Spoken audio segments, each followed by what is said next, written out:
Hello guys, मी मयुरी. आजची आपली recipe आहे गोड आंबा. कच्च्या आंब्याचा आंबट गोड तिखट असा गोड आंबा.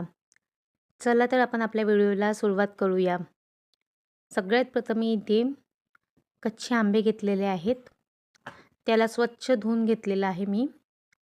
त्यानंतर त्याला मध्यम आकाराचे तुकडे करून घ्यायचे आहे. छान कट करून घ्यायचे आहे त्याला. हवं तुम्हाला त्या आकाराचं तुम्ही कट करून घेऊ शकता. एकसारखे इथे कट झाल्यानंतर आंब्याला अजून स्वच्छ धुवून घ्यायचे. मी आंबे स्वच्छ अजून डबल धुवून घेतलेले आहे. यानंतर आपण आंब्याला बॉईल करून घेऊ एका गंजीमध्ये. आंबे बॉईल केल्याने काय होते, त्यातला जो आंबटपणा असतो ना ते निघून जाणार आणि आंबे मऊसुद्धा होणार. आता आपण एक मसाला रेडी करून घेऊ. त्यामध्ये मी बडीशोप, राई, जिरे, मेथीदाणा आणि थोडीशी तीळ मी याला छान मध्यम आचेवर भाजून घेणार आणि याचं पावडर तयार करणार. याने काय होते, अख्खे पण आपण मसाले टाकतो पण अख्खे मसाले कसं तोंडाला येतात. राई, मेथी असे आपण खायचं वक्ती ना असे दातात येतात, तर ते चांगलं नाही वाटत. माझ्या मुलीला तर स्पेशली आवडत नाही तोंडात आलेलं. मग मी अशा प्रकारे काय करते, मध्य आचेवर हे सगळं मी मध्यम आचेवर मी भाजून घेते आणि त्याला मिक्सरने ग्राइंड करून छान असं पावडर तयार करते. हे बघा, आपला मसाला रेडी आहे. आता हा गूळ घेतलेला आहे मी. गुळाला मी चाकूच्या सहाय्याने असा क्रश करून घेतलेला आहे की मेल्ट व्हायला लवकर इझी होणार. शिजायला पण टाईम नाही. आता मी कढई ठेवली. कढईमध्ये मी आता तेल घालणार.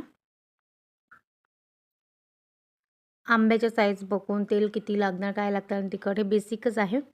तर मी ते 2 बुटले तेल घातलेलं आहे. तेल गरम झालं की यामध्ये आपण राई टाकू.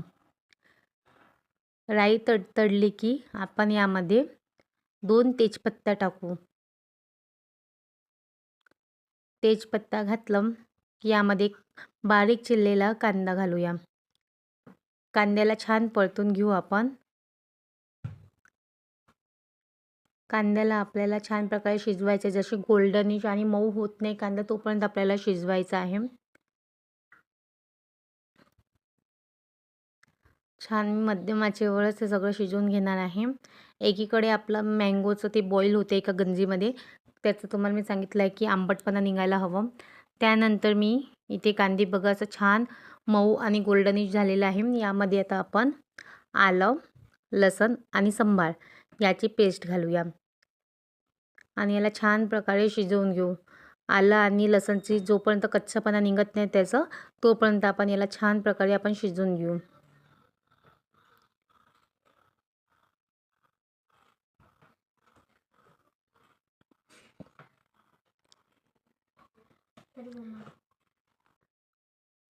छान प्रकारे आलं लसूणची पेस्ट वगैरे छान शिजली गेली. आता यामध्ये आपण थोडं हळदी पावडर, धनेपूड आणि लाल तिखट आणि नमक चवीनुसार घालून घेऊ आणि याला छान शिजवू. थोडंसं मी यामध्ये पाणी घातलेलं, पाणी टाकताना थोडं स्किप झालं याला शिजवायसाठी. छान याला शिजवून घेऊ. आता ही आंबे मी एका छाननीमध्ये काढून घेणार. त्याचं पाणी छानून पूर्ण मी हे सगळे आंबे आता मी कढईमध्ये टाकणार. कढईमध्ये टाकलेला छान एकजीव करून घेऊ आपण. मसाला खालवर सगळ्या आंब्याचा फोडीला लागलं पाहिजे. आणि आपण जो आता मसाला रेडी केला होता आपण, बडीशोप, जिरे, राई, मेथीदाणा आणि थोडीफार तीळ, त्याचा जो पावडर बनवला आपण, जितकं आंब्याचं क्वांटिटी असेल त्या हिशोबाने तुम्ही मसाला टाकू शकता. मी इथे 2.5 चमचे घातलेला आहे मसाला. तुम्ही तुमच्या क्वांटिटी अनुसार तुम्ही हा मसाला टाकू शकता आणि खरंच खूप सुंदर सेंट येते आणि खूप छान, म्हणजे असं पूर्ण घरामध्ये ना असं स्मेल फ्रेग्रन्स पूर्ण छान असं पसरून सगळ्यांना मालूम पडेल की यांच्याकडे काहीतरी बनलेलं आहे गोड आंबा वगैरे. तर मी असं टाकलेलं छान मिक्स करून यामध्ये मी आता गूळ टाकणार. गूळ आणि साखर हे दोन्ही मी एकप्रमाणे घेते आणि मिक्स करून टाकते. तुम्ही गुळाचं सुद्धा बनवू शकते या साखरेचे ऐवजी, बट आम्हाला दोन्हीही मिक्स करून खरंच खूप छान बनते. दोन्हीही मिक्स करून तुम्ही पण एकदा ट्राय करा. दोन्हीही मिक्स करून आणि थोडं मी पाणी टाकले मेल्ट व्हायला, साखर आणि थोडंसं गूळ, आणि याला आपण छान एकजीव करून झाकून ठेवू आणि मधोमध आपण हलवत राहायचं.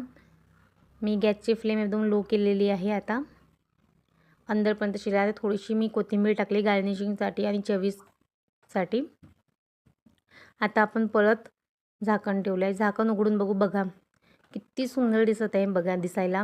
आता याला आपण अजून मिक्स करून घेऊ. गूळ थोडंसं मेल्ट व्हायचंच आहे अजून. गूळ मेल्ट झालेलं नाही प्रॉपरली. आता आपण याला एकजीव करून बघा किती सुंदर. आणि यामध्ये ना थोडं पाण्याचं प्रमाण जास्तच ठेवा, कारण की आंब्याचा फोडी खाण्याऐवजी यातला रसाच खूप इतकं चविष्ट वाटतं की रसाच खूप जास्त आवडतो सगळ्यांना. पण मी यामध्ये रसा थोडा जास्तच बनवते. हे बघा आपला गोड आंबा रेडी आहे. जर तुम्हाला ही रेसिपी आवडली असेल तर व्हिडिओला लाईक करा, शेअर करा आणि माझ्या चॅनलला सबस्क्राईब करायला विसरू नका. नक्की तुम्ही पण एकदा ट्राय करा आणि मला कमेंट्स करून सांगा की कशी बनली तुमची recipe. Thank you so much for watching this video.